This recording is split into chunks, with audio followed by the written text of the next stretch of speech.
le transhumanisme a deux versants. Sur le plan intellectuel et culturel, il s'agit d'affirmer la possibilité et le caractère hautement désirable d'une amélioration fondamentale de la condition humaine au moyen des nouvelles technologies. Et puis sur le plan pratique, il s'agit d'étudier et de promouvoir toutes les technologies propres à servir cet objectif, notamment en orientant les politiques publiques et les financements de la recherche dans cette direction.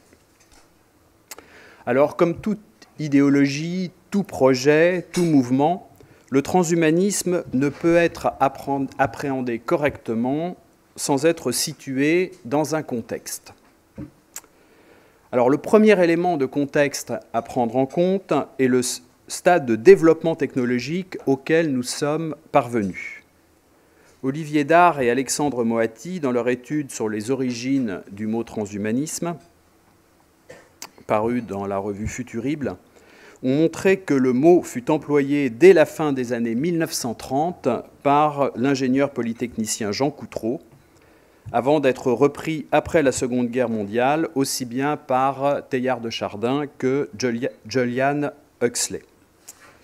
Alors, il se trouve que depuis la fin du XXe siècle, les progrès conjoints des nanotechnologies, des biotechnologies, de l'informatique et des sciences cognitives laissent penser que le temps est venu de passer du programme à sa réalisation. On peut noter que réciproquement, le développement technologique offre chaque année de nouveaux moyens dont on se demande à quoi ils vont bien pouvoir être employés.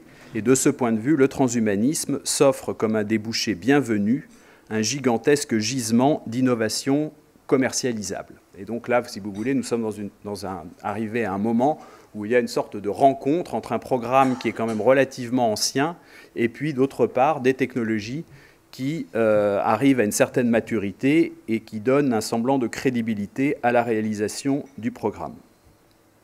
Alors, un autre élément de contexte à prendre en compte, c'est notre situation historique. Il se dit que nous serions entrés au cours des années 1970 dans une nouvelle époque. Nous serions passés de la modernité à ce que, faute de mieux, on qualifie de post-modernité.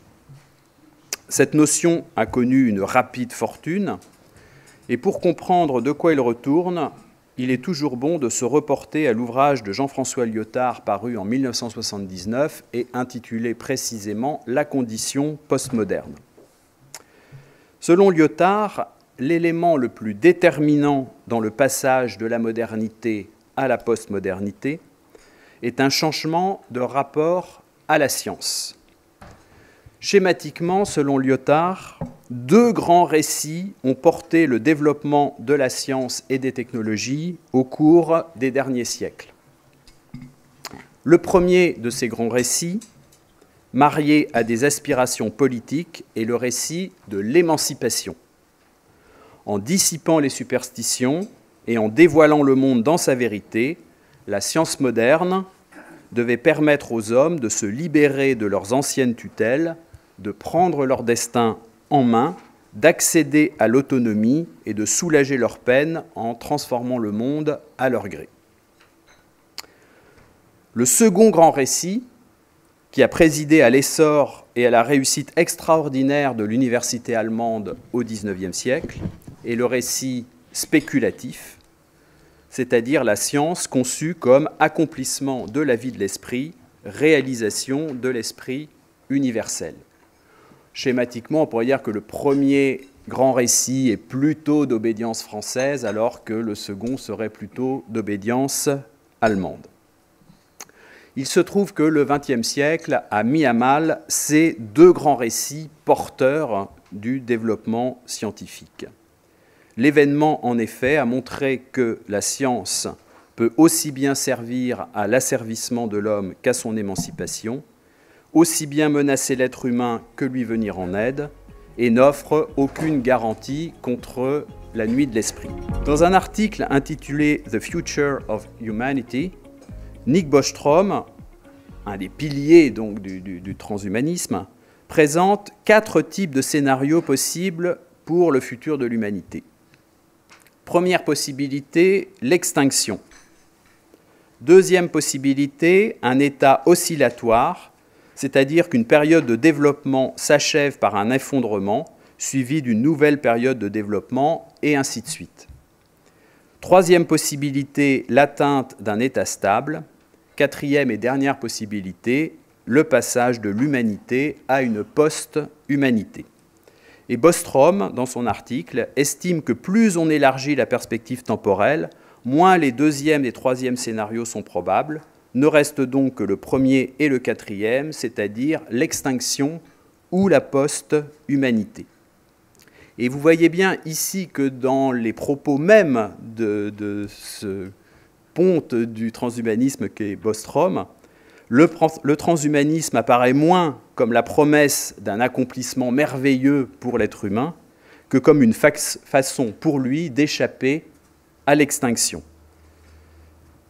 D'un certain point de vue, le transhumanisme se présente alors comme une forme de survivalisme, mais un survivalisme qui ne consiste pas, comme chez certains, à faire des réserves dans leur cave et à accumuler chez eux un arsenal, mais un survivalisme qui passerait par l'incorporation, le branchement de son propre corps à des appendices technologiques qui en augmenteraient les facultés.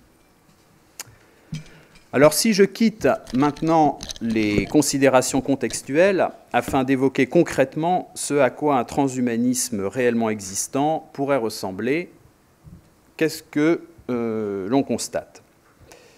Première remarque, les promesses les plus spectaculaires du transhumanisme, je veux parler de l'immortalité, de la symbiose entre l'homme et la machine, du téléchargement du psychisme sur ordinateur et autres merveilles du même tonneau, il faut le dire d'emblée, elles ne sont absolument pas sérieuses.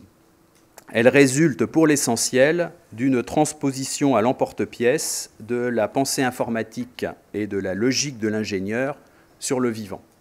Vous vous rendrez compte d'ailleurs que l'immense majorité des transhumanistes se recrutent sur des gens qui ont travaillé dans l'informatique, dans les sciences de l'ingénieur, et qui transposent ce mode de pensée sur le vivant comme si le vivant allait répondre de la même manière que la matière qu'ils sont habitués à manipuler.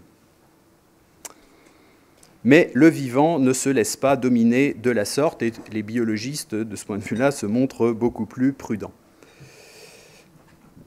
Quand les premiers calculateurs électroniques sont apparus, on a parlé à leur sujet de cerveau électronique parce que ces calculateurs accomplissaient des tâches dont jusque-là seuls des cerveaux humains avaient été capables.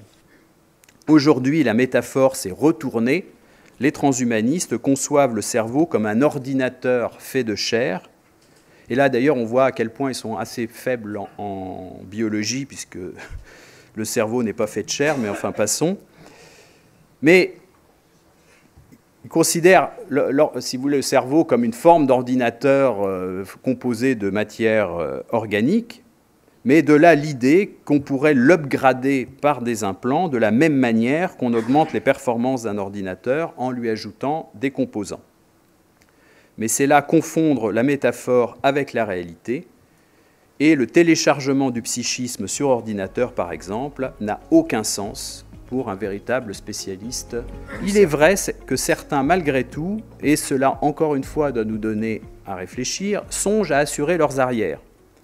C'est sans doute à ce type de disposition qu'il faut attribuer le lancement en 2008 d'une organisation comme le Seasteading Institute, qui vise à permettre l'installation de petites communautés libertariennes sur des plateformes flottantes high-tech. Une initiative limitée, un peu farfelue, mais révélatrice. Le livre qui a d'ailleurs, pendant un certain temps, bénéficié des financements du milliardaire Peter Thiel, que j'ai déjà évoqué. Le livre publié en 2017 par Joe Quirk, président de l'Institut, commence par un constat. Le caractère critique de notre situation du fait des pénuries qui s'annoncent. Dans ce manifeste, l'an 2050 est présenté comme une échéance mortelle, enfin j'ai traduit par échéance mortelle l'anglais « deadly deadline ». du fait de la conjonction de plusieurs manques en ressources essentielles pour la survie de l'humanité, à savoir, je vous lis la liste, pénurie d'eau, pénurie de nourriture, pénurie d'hydrocarbures, pénurie de poissons, pénurie de phosphate, pénurie de terre. Bon, je ne détaille pas. À ces difficultés, on pourrait ajouter les immenses mouvements de population que les déséquilibres démographiques couplés au dérèglement climatique et à l'épuisement des ressources vont susciter, les conflits et le chaos qui peuvent en résulter. Face à cela, les seasteaders ont une solution, prendre leur distance avec un monde déréglé, trouver refuge sur leurs îles. Ambition qu'ils résument en ces termes, je les cite, « L'humanité va plonger en 2050, nous pouvons nous noyer comme nous pouvons flotter ». Fin de citation. On pourrait retraduire « L'humanité va plonger en 2050, nous entendons bien pour notre part contempler le naufrage depuis nos plateformes ». Mais ce qu'une telle formulation gagnerait en honnêteté, elle le perdrait en efficacité, mettant en danger le projet qui a besoin pour se développer de la bienveillance publique. Je signale d'ailleurs à cet égard qu'un accord a été signé entre les seasteaders et le gouvernement de la Polynésie française pour l'installation de premières plateformes dans des lagons. Et puis, il faut aussi que la PONFA Finance continue à tourner à plein régime pour disposer des crédits nécessaires pour édifier les fameuses arches flottantes. D'où le discours qui accompagne le programme, qui est d'un philanthropisme obscène, je cite, « Si 9 milliards d'entre nous doivent survivre en 2050, 6 impératifs moraux pèsent sur nous, à la fois très anciens et très urgents, nourrir les affamés, enrichir les pauvres, guérir les malades, restaurer l'environnement, alimenter durablement la civilisation en énergie, vivre en paix. » À ces impératifs, auxquels sur Terre les pouvoirs politiques désignés comme responsables de tous les maux empêcheraient de satisfaire, les cités flottantes apporteraient une réponse appropriée.